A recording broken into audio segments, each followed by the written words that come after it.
Have you ever questioned why certain people seem to detest you, even though you've done nothing but display kindness toward them? You go out of your way to support them. You're consistently present when they require you. Yet, they treat you with disdain, minimize your contributions, or even actively work to undermine you. Here's what Carl Jung discovered that will transform everything you believe you understand about human nature. Most individuals believe that kindness naturally generates kindness in response. But Jung's decades of investigation into the human psyche unveiled a disturbing reality. Your kindness might actually be triggering their hatred. Stay with me because by the conclusion, you'll grasp the dark psychology behind why good individuals often finish last and, more crucially, how to shield yourself from becoming a casualty of your own compassion.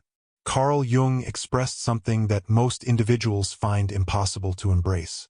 Everyone carries a shadow, and the less it is embodied in the individual's conscious life, the darker and thicker it becomes.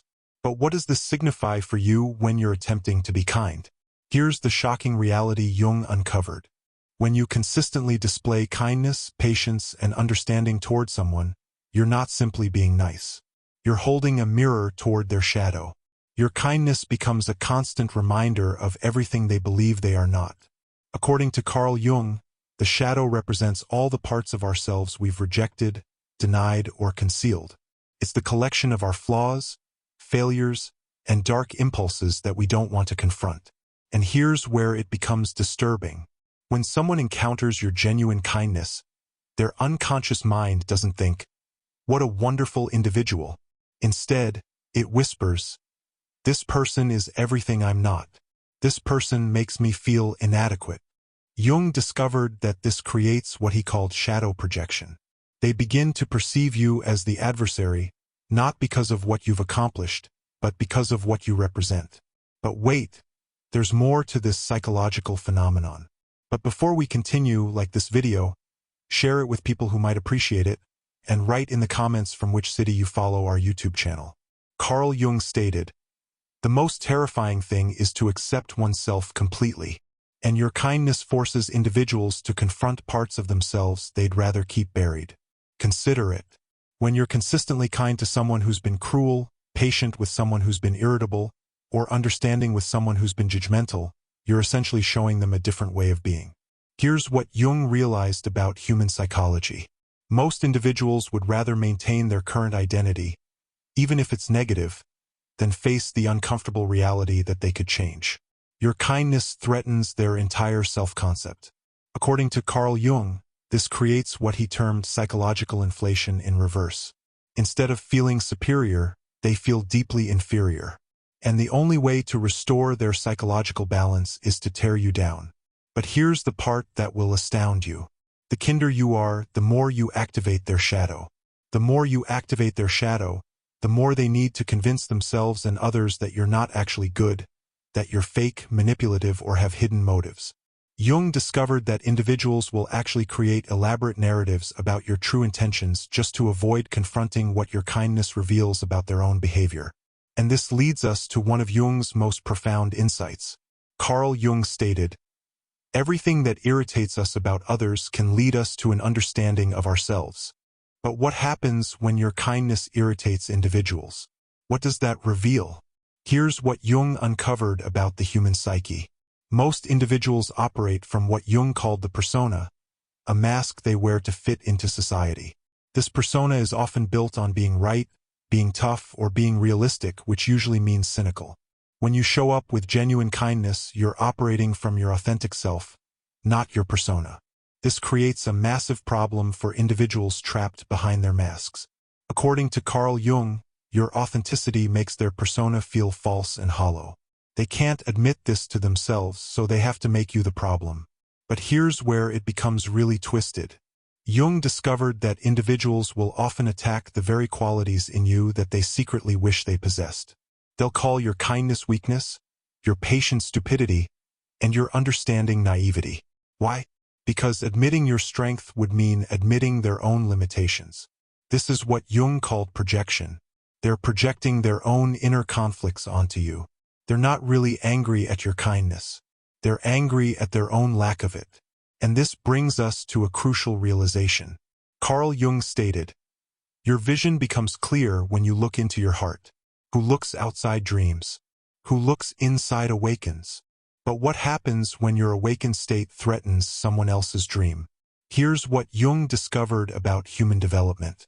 Most individuals are sleepwalking through life, following the crowd, doing what's expected, never questioning their patterns or behaviors. Jung called this being unconscious. When you show up with kindness, especially consistent kindness, you're demonstrating what Jung called individuation, the process of becoming your authentic self. According to Carl Jung, this threatens individuals who haven't done their own inner work. Your growth highlights their stagnation. Your consciousness highlights their unconsciousness. But here's the crucial point. Jung realized that individuals will often sabotage or attack those who are further along in their psychological development. It's not conscious. It's an unconscious attempt to pull you back down to their level. This explains why the more you work on yourself, the more some individuals will resent you. The more emotionally mature you become, the more they'll try to trigger your old patterns. The more you heal, the more they'll try to wound you. And this leads us to Jung's most important warning.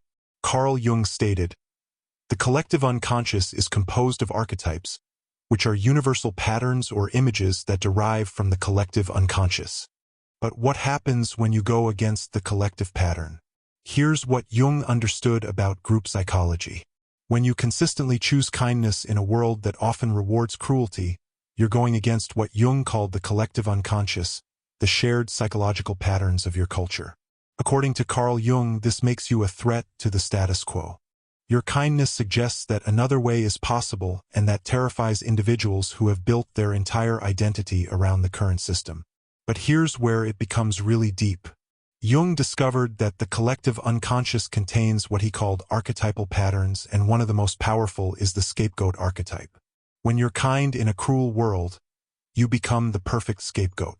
Individuals project all their guilt, shame, and self-hatred onto you. They convince themselves that you are the problem, not the system that made them cruel. This is why good individuals often become targets. Your kindness doesn't just trigger individuals. It triggers entire group dynamics. Individuals will unite against you not because of what you've accomplished, but because of what you represent. And this brings us to the most important question. Carl Jung stated, "The privilege of a lifetime is being who you are." But what if being who you are makes others hate you? Here's Jung's profound insight. The individuals who hate your kindness are actually showing you something crucial about yourself. They're revealing where you might be giving away your power, where you might be seeking validation through your good deeds. According to Carl Jung, true kindness comes from a place of strength, not weakness. It comes from having healthy boundaries, not from being a people pleaser. But here's the uncomfortable reality. Sometimes individuals hate your kindness because it's not actually kindness. It's a form of manipulation. Jung would say you're trying to control how others perceive you by being good. This is what Jung called the helper's neurosis. When you're kind to get something back, approval, acceptance, love, you're not being authentic. You're performing kindness, and individuals can sense the inauthenticity. Jung discovered that this performative kindness actually triggers more hatred than genuine kindness because it feels manipulative and dishonest. So, how do you know the difference? Carl Jung stated, "I am not what happened to me. I am what I choose to become." And this is where Jung's wisdom becomes transformative. Here's what Jung discovered about dealing with projection and hatred. The first step is recognizing that their hatred of your kindness is not about you. It's about them. It's about their relationship with their own shadow, their own unhealed wounds, their own fears. According to Carl Jung, once you understand this, you can choose how to respond. You can continue being kind, but from a place of strength rather than weakness. But here's the crucial part. Jung realized that you must also examine your own motives. Are you being kind because it's authentic to who you are, or are you being kind because you want something in return? This is what Jung called shadow work. You must face the parts of yourself that seek validation through good deeds. You must confront the parts of yourself that want to be perceived as the good person in every situation. Only when you've integrated your own shadow can you offer genuine kindness without expecting anything in return. And this leads to a profound realization. Carl Jung stated, "Everything that irritates us about others can lead us to an understanding of ourselves. But what if the irritation is teaching you about boundaries?" Here's what Jung understood about healthy relationships. True kindness requires boundaries. When you're kind without boundaries, you're not being kind. You're being codependent. You're enabling others to project their shadow onto you. According to Carl Jung, healthy individuals appreciate genuine kindness because they're not threatened by it. Unhealthy individuals are threatened by kindness because it highlights their own issues. But here's the game changer. Jung discovered that when you have strong boundaries, you can be kind without being a target. You can show compassion without absorbing others' projections. This is what Jung called differentiation. You remain yourself while allowing others to be themselves. You don't take on their emotional baggage. You don't try to fix them or save them. And this transforms everything. When you're kind from a place of strength rather than weakness, individuals respond differently. They can't project their inadequacy onto you because you're not trying to prove anything. But there's still more to understand. Carl Jung stated, "Until you make the unconscious conscious, it will direct your life and you will call it fate." And one of the most unconscious patterns is the victim-rescuer dynamic. Here's what Jung discovered about this toxic cycle. Many individuals who experience hatred for their kindness are actually caught in what Jung identified as the rescuer role. They're unconsciously seeking out victims to save. According to Carl Jung, this creates a psychological dynamic where the victim eventually resents the rescuer because the relationship is built on inequality. But here's the twisted part. The rescuer often unconsciously chooses individuals who will eventually turn on them because deep down they believe they deserve to be punished for their superiority. Jung discovered that this is a form of unconscious self-sabotage. The individual is recreating childhood dynamics where they were punished for being good. This is why the same pattern keeps repeating. If you keep attracting individuals who hate your kindness, Jung would say you're unconsciously choosing them. You're seeking out individuals who will confirm your deepest fears about yourself. And this brings us to the ultimate truth. Carl Jung stated, "Your task is not to seek for love, but merely to seek and find all the barriers within yourself that you have built against it." And this applies to kindness as well. Here's Jung's final insight. The goal isn't to stop being kind. The goal is to remove the barriers that make your kindness a target for hatred. According to Carl Jung, these barriers include seeking validation through good deeds, trying to control how others perceive you, rescuing others to feel superior, avoiding your own shadow through performative goodness, lacking boundaries that protect your energy. But here's the beautiful part. When you remove these barriers, your kindness becomes powerful. Comes from a place of abundance, not emptiness. Comes from strength, not weakness. Jung discovered that this kind of authentic kindness is rarely hated because it doesn't threaten anyone. It doesn't make individuals feel inadequate because it's not trying to prove anything. And this is where transformation happens. Carl Jung stated, "The most terrifying thing is to accept oneself completely. And when you accept yourself completely, including your shadow, your kindness becomes unshakable." Here's what Jung realized about authentic kindness. It doesn't need to be received well. It doesn't need to be appreciated. It doesn't need to change anyone. According to Carl Jung, authentic kindness is simply an expression of who you are, not a strategy to get something you want. But here's the paradox. When your kindness becomes authentic, individuals are less likely to hate it. They might not appreciate it, but they can't project their shadow onto it because it's not trying to prove anything. This is what Jung called being yourself. You're not performing kindness, you're being kind. You're not trying to be the good person. You're expressing your authentic nature. And this brings us to the final revelation. Carl Jung stated, "Where love rules, there is no will to power. And where power predominates, love is lacking." But what happens when your kindness reveals someone else's lack of love? Here's what Jung discovered about envy and kindness. When you show consistent kindness, you're not just being nice, you're demonstrating emotional wealth. You're showing that you have something to give without needing anything in return. According to Carl Jung, this triggers what he called archetypal envy in individuals who feel emotionally bankrupt. They see your kindness and it reminds them of their own inability to love freely. But here's where it becomes really dark. Jung realized that envy doesn't just want what you have. It wants to destroy what you have. Envious individuals don't think, "I wish I could be kind like that." They think, "I need to prove that their kindness is fake." This is why they'll test your kindness. They'll push your boundaries, make unreasonable demands, and create situations where you're forced to say no. Then they'll use your eventual boundary setting as proof that your kindness was never real. Jung discovered that this is a calculated, though often unconscious, attempt to reduce you to their level. If they can't have your emotional wealth, they'll try to rob you of it. And this brings us to a crucial realization. Carl Jung stated, "Everything that irritates us about others can lead us to an understanding of ourselves. But what if individuals are projecting their own cruelty onto your kindness?" Here's what Jung uncovered about psychological projection. When someone has been cruel or neglectful in their past, they can't believe that genuine kindness exists. Their mind literally cannot process that someone would be kind without an ulterior motive. According to Carl Jung, they project their own manipulation tactics onto you. They assume you're being kind to get something: money, sex, control, admiration, because that's why they would be kind. But here's the twisted part. Jung discovered that these individuals will often become obsessed with exposing your hidden motives. They'll dig into your past, analyze your actions, and create elaborate conspiracy theories about why you're really being kind. This is what Jung called paranoid projection.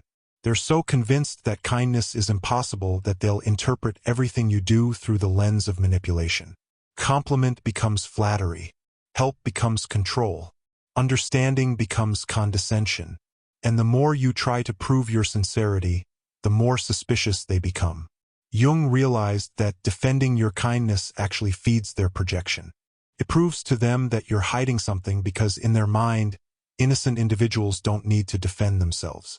This creates what Jung called the authenticity paradox. Carl Jung stated, "The wounded healer is an archetype that reflects the psyche's ability to heal itself. But what happens when your kindness threatens someone's wounded identity?" Here's what Jung discovered about individuals who are addicted to their wounds. Some individuals have built their entire identity around being hurt, abandoned, or mistreated.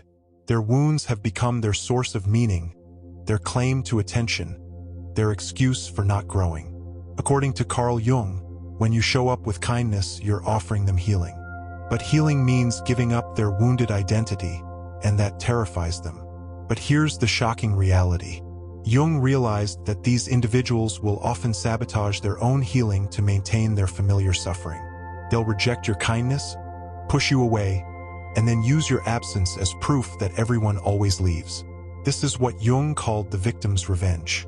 They punish you for trying to help them because your help implies that they could change, and change is the one thing they fear most. And this explains why the individuals who need kindness most are often the ones who reject it most violently. They're not just rejecting your help, they're rejecting the possibility of their own transformation. Jung discovered that this creates a psychological prison where they need to keep you as the bad guy to maintain their victim status. But here's where it becomes even more complex. Carl Jung stated, "The meeting of two personalities is like the contact of two chemical substances. If there is any reaction, both are transformed. But what if someone refuses to be transformed by your kindness?" Here's what Jung understood about psychological superiority. When you consistently choose kindness over cruelty, patience over anger, understanding over judgment, you're demonstrating emotional superiority, not moral superiority. According to Carl Jung, this creates what he called inferiority compensation in others. They feel small next to your emotional maturity, so they need to find ways to bring you down to their level. But here's the insidious part. Jung discovered that they'll often use your kindness as a weapon against you. They'll call you too nice, naive, or weak to make themselves feel stronger by comparison. This is what Jung called defensive devaluation. They can't attack your kindness directly, so they attack your intelligence, your strength, or your worldliness. They need to convince themselves and others that kindness equals stupidity. And this leads to a devastating realization. Jung realized that some individuals would rather be cruel and smart than kind and naive. They've equated emotional intelligence with intellectual weakness. But here's where Jung's insight becomes liberating. Carl Jung stated, "The most terrifying thing is to accept oneself completely, and your kindness forces individuals to confront their own self-acceptance." Here's what Jung discovered about the authenticity test. When you're genuinely kind, you're operating from what Jung called the authentic self. You're not performing. You're not calculating. You're simply being. According to Carl Jung, this authenticity is like a truth detector. It reveals everyone else's inauthenticity, and that makes them deeply uncomfortable. But here's the profound part. Jung realized that individuals who hate your kindness are often individuals who have never experienced their own authenticity. They've been performing their whole lives, so they can't believe that you're not performing too. This is what Jung called the performance trap. They're so used to manipulating others through their behavior that they assume everyone else is doing the same thing. Your genuine kindness breaks their understanding of how the world works, and this creates what Jung called cognitive dissonance. Their mind cannot reconcile the existence of genuine kindness with their worldview that everyone is selfish and manipulative. So they have two choices: either change their entire worldview or convince themselves that your kindness is fake. Guess which one they choose. But here's where Jung's wisdom becomes transformative. Carl Jung stated, "Your vision becomes clear when you look into your heart. Who looks outside dreams. Who looks inside awakens." An awakening means developing what Jung called emotional sobriety. Here's what Jung discovered about emotional sobriety. Just as an alcoholic needs to stay sober around alcohol, emotionally healthy individuals need to stay sober around emotional manipulation. According to Carl Jung, when you're emotionally sober, you can see clearly when someone is projecting their wounds onto your kindness. You don't take it personally because you understand it's not about you. But here's the crucial part. Jung realized that emotional sobriety doesn't mean becoming cold or distant. It means being kind without being naive, compassionate without being codependent. This is what Jung called conscious compassion. You can see someone's pain without taking on their pain. You can understand their projection without accepting their projection. You can be kind without being a victim. And this transforms everything. When you're emotionally sober, their hatred of your kindness becomes information, not injury. Tells you about their inner world, not your worth. Jung discovered that this allows you to maintain your kindness while protecting your energy. You don't become cruel in response to their cruelty, but you don't become a doormat either. And this leads us to the most important insight. Carl Jung stated, "I am not what happened to me. I am what I choose to become. And what you choose to become determines how your kindness is received." Here's Jung's ultimate wisdom. Individuals don't hate genuine kindness. They hate the threat that kindness represents to their ego, their persona, their unhealed wounds. According to Carl Jung, your job is not to make your kindness palatable to wounded individuals. Your job is to ensure your kindness is genuine, boundaried, and comes from a place of strength. But remember this crucial point. Jung discovered that the same kindness that triggers hatred in some individuals creates deep appreciation in others. The difference is their level of consciousness and self-acceptance. So here's your choice. You can continue being kind while protecting yourself from projection. You can maintain your authenticity while establishing boundaries. You can express your nature while refusing to be a target. This is what Jung called individuation, becoming fully yourself regardless of how others respond. And this is the path to freedom. When you understand that their hatred of your kindness is about them, not you, you can choose how to respond. You can be kind without being a victim. You can be authentic without being a target. Because ultimately, as Carl Jung discovered, the goal isn't to be liked by everyone. The goal is to be true to yourself while maintaining healthy relationships with those who can appreciate your authenticity. And that, my friend, is the secret to being kind in a world that sometimes hates kindness. You don't change who you are. You become more of who you are with better boundaries and clearer intentions. Because Carl Jung was right when he stated, "Your vision becomes clear when you look into your heart. Who looks outside dreams. Who looks inside awakens. And an awakened person's kindness is unshakable." But here's the final truth Jung would want you to understand. The individuals who hate your kindness are actually your greatest teachers. They're showing you exactly where you need stronger boundaries, clearer intentions, and deeper self-acceptance. They're not your enemies. They're your mirrors. And when you can see them as mirrors instead of threats, you've mastered the art of being kind in a world that sometimes can't handle kindness. This is what Jung called the transcendent function, the ability to hold paradox, to be kind and strong, compassionate and boundaried, understanding and protected. And this is the mastery Jung discovered. When you can be kind without needing appreciation, helpful without needing gratitude, and understanding without needing validation, you've achieved what Jung called psychological freedom. You're no longer a victim of other individuals' projections, and you're no longer a prisoner of your own need for approval. You're simply, authentically, powerfully kind, and that changes everything.